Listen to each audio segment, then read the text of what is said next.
Bonjour et bienvenue dans cette présentation de la Modbox Geekvap AEG6, une box double accu capable de fournir 200 watts.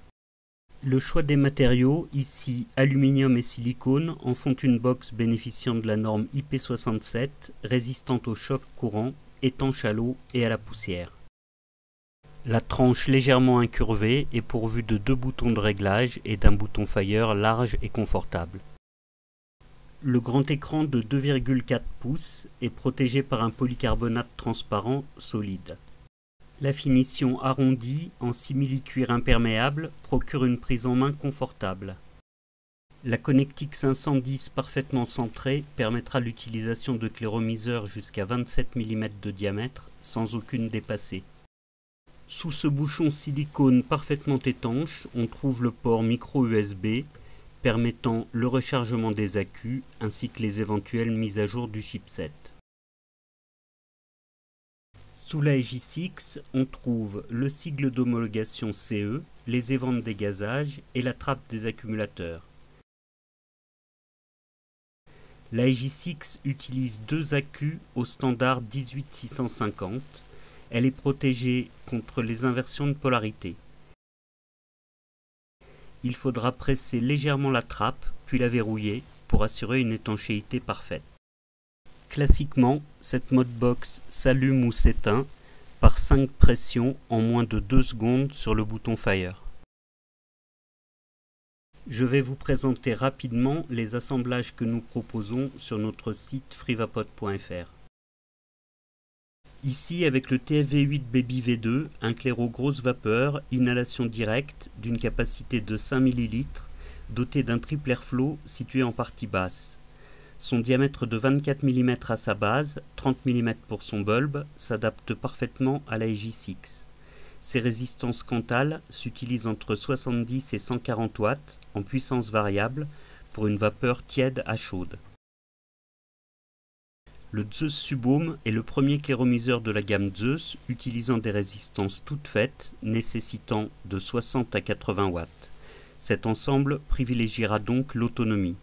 C'est un bel ensemble entièrement Geekvap, d'une capacité de 5 ml, doté d'un airflow en partie haute, évitant toute fuite. Le SKRRS de Vaporesso est un claireau énorme vapeur d'un diamètre de 26 mm.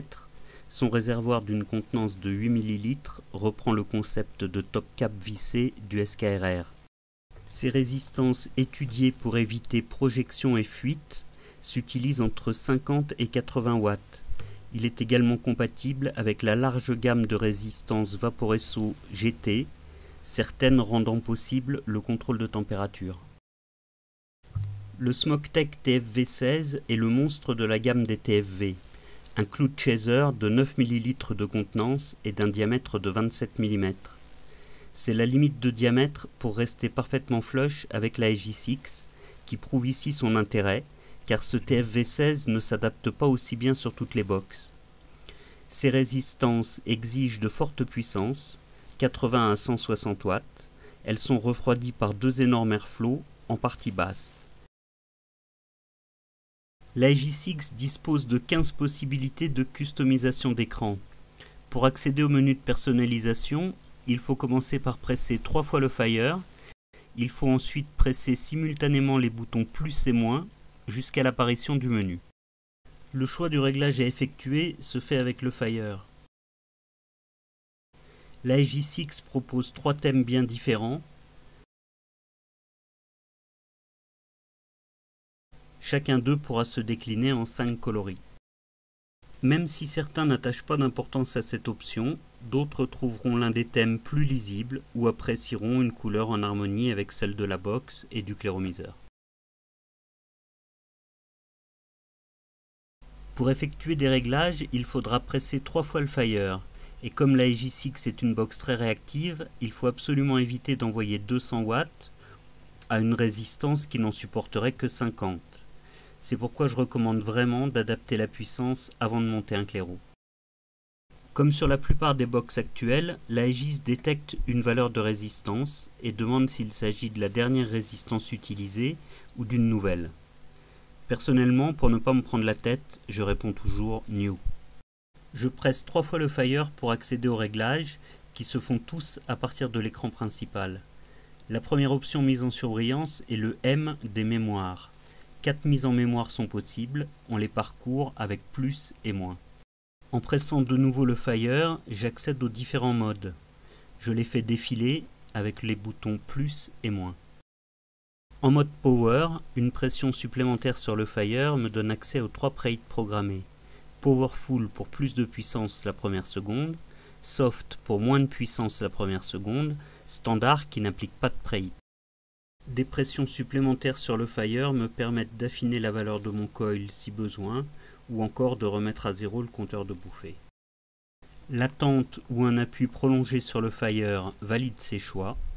Je peux ensuite classiquement ajuster ma puissance de watt en watt ou par dixième de watt en effectuant des pressions successives.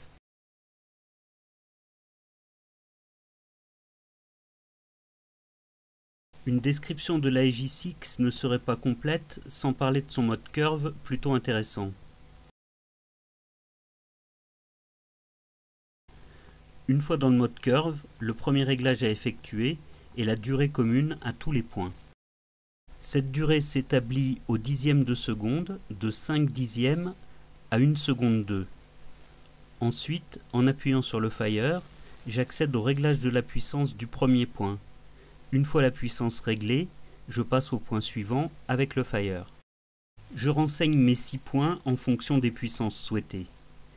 L'intérêt d'une durée commune à tous les points est qu'une fois ma courbe de puissance dessinée, je peux la faire évoluer en modifiant uniquement le paramètre de durée.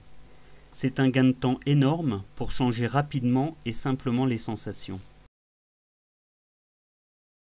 Les réglages sont facilement verrouillables, il suffit d'appuyer simultanément sur plus et moins et d'attendre l'apparition du picto lock. Pour déverrouiller, l'appui est plus long car il faut attendre l'apparition du lock puis du unlock.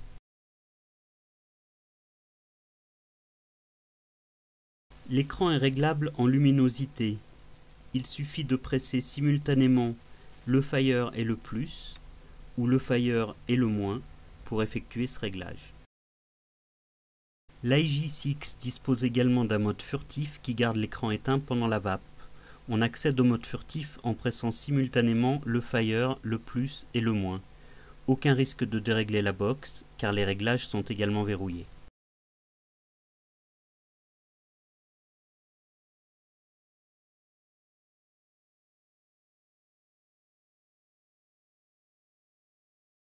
Pour présenter le mode contrôle de température, j'utilise un Melo 5 équipé d'une résistance NI200 de 0,15 ohms.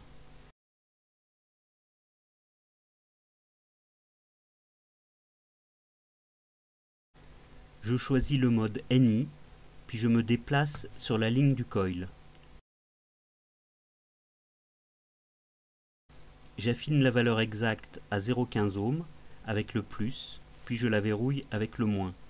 Je vous rappelle que le verrouillage de la valeur est un impératif du mode contrôle de température. Je peux ensuite ajuster la puissance souhaitée pour obtenir une chauffe plus ou moins rapide. Je termine mon réglage en définissant la température maximum à ne pas dépasser. Cette présentation de la Modbox GeekVap à EJ6 200W est maintenant terminée. Si vous la trouvez pertinente, n'hésitez pas à la partager sur votre réseau social préféré.